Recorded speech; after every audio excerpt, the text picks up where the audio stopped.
जय गुरु जी। मैं एक्चुअली श्रद्धा आंटी की बेटी बोल रही हूँ, जपाली आंटी। जी, जय गुरु जी। प्लीज शेयर जय गुरु करें। जी आंटी जी। तो एक्चुअली मैं मम्मा के 1 साल बाद गुरु जी के साथ ज्वाइन हुई हूँ। और पहले तो जैसे होता है कि हम ज़्यादा भरोसा नहीं करते, फिर धीरे धीरे गुरु जी ने अपने चरण में मेरे को भी ले लिया। और हम पुणे में रहते हैं।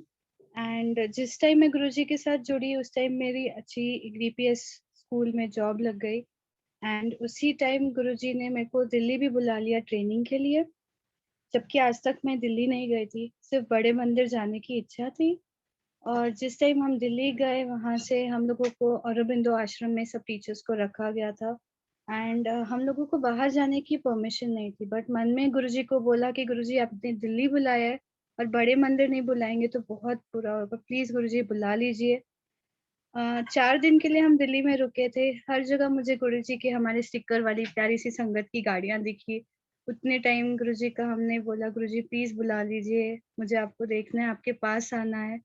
और मेरा जैसे हम संगत सब गुरुजी से इतना प्यार करते हैं तो सारे टीचर्स को मैंने बोला प्लीज सब लोग प्रे कीजिए, मुझे गुरुजी से मिलना है।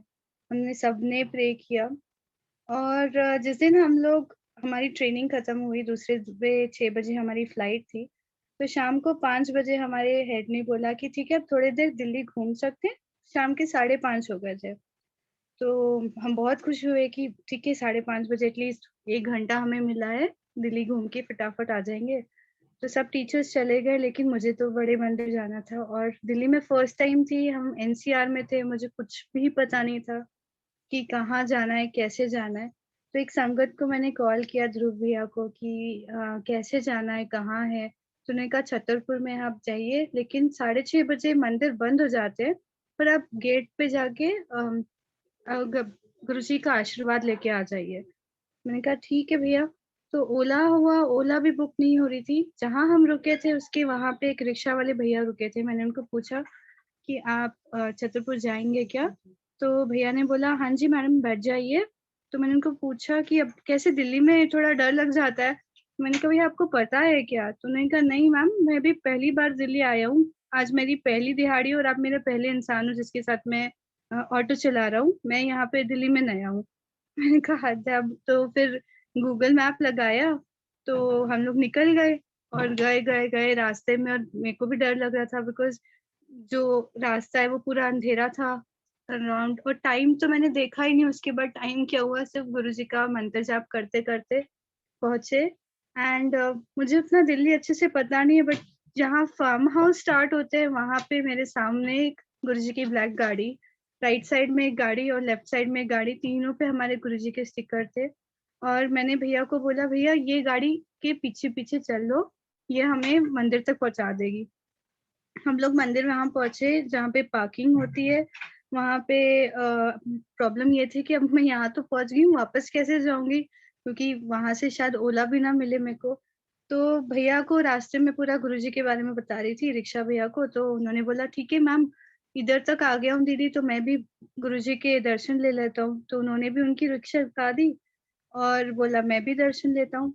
और वहां पे कार सेवा के लिए एक अंकल थे, वो लास्ट कार सेवा थी अंदर मंदिर तक जाने की। उन्होंने मुझे और रिक्शा वाले भैया को बिठा दिया और अंदर मंदिर में छोड़ा। मुझे लगा अभी तो मंदिर बंद हो जाएगा, बट पता नहीं कैसे मंदिर भी खुला था। और रिक्शा वाले भैया ने मेरा नंबर ले लिया। एंड बट हम लोग जैसे ही अंदर गए तो हम मोबाइल तो ऑफ कर लेते हैं, तो भैया और मैं अलग अलग हो गए। बट जैसे हम मंदिर में गए मुझे कुछ ही याद नहीं रहा, मैं सिर्फ गुरुजी को देखते रही, वहां पे उनका शुक्राना करते रही। उनको मैंने बोला आप मेरे पापा हो, मैं आपकी बेटी हूँ, मुझे सिर्फ आपसे मिलना है, एक प्यारी सी झप्पी लेनी है और वापस आ जाना है।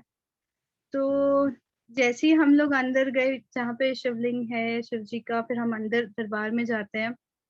जैसे दरबार में मैंने पैर रखा, हमारे मंत्र जाप स्टार्ट हो गए। तो अंकल ने वहां पे बोला जो जहाँ है वहीं बैठ जाओ। मैं तो दरवाजे पे बैठ गई, लेकिन पीछे वाले सब संगत अटक गए। तो भैया जो थे वहां पे अंकल जी वो सबको हटाए जा रहे थे, उन्होंने कहा जो रास्ते में बैठे बेटा सब बाहर चले जाओ। और मेरे आंखों से आंसू आ रहे थे, गुरुजी आपने सामने बुला लिया लेकिन फटाफट बाहर बुला निकलवा रहे हो, आरती तो लेने दीजिए।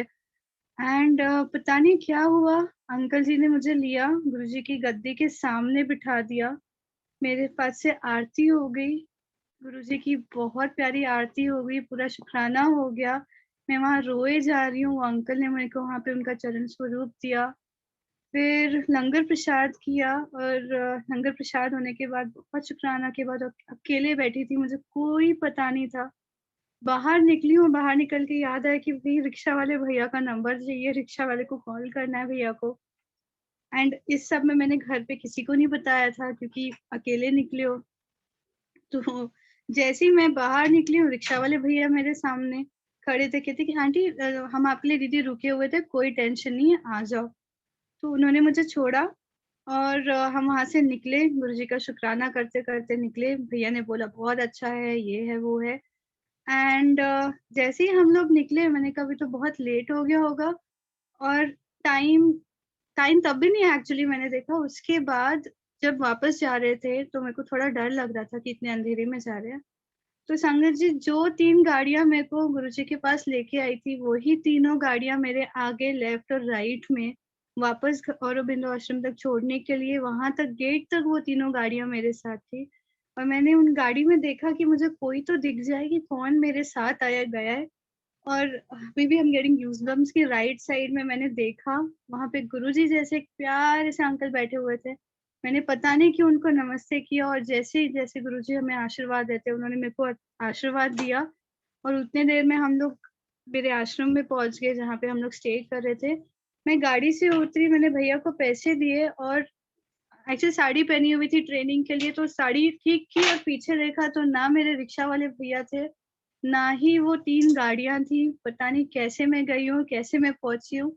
एंड हाइट ये है संगत जी, जैसे मैं आश्रम पहुँची मैंने मम्मा को फ़ोन किया, वहाँ मैं बड़े मंदिर जाके आई, तब टाइम देखा तो संगत जी टाइम हुआ था 6:45। तो आई डोंट नो मैं 5:30 एनसीआर से निकल के छतरपुर जाके वापस कैसे 6:45 तक घर पहुँची हूँ और सारा मुझे गुरुजी ने प्यार से उठाकर आशीर्वाद देकर उनका वापस पहुँचा दिया। गुरुजी का बहुत शुकराना है, हम दिल से चाहेंगे तो हमेशा हमें अपने प्यार से बुला के लेके जाते हैं। छोटा-सा सत्संग था, शेयर किया आप लोगों के साथ। बहुत टाइम से शेयर करना था बट आज गुरुजी ने मुझे आशीर्वाद दिया था कि बेटा शेयर कर लीजिए। सो आज आपके साथ शेयर किया। शुकराना गुरुजी, शुकराना, चरम चरम शुकराना।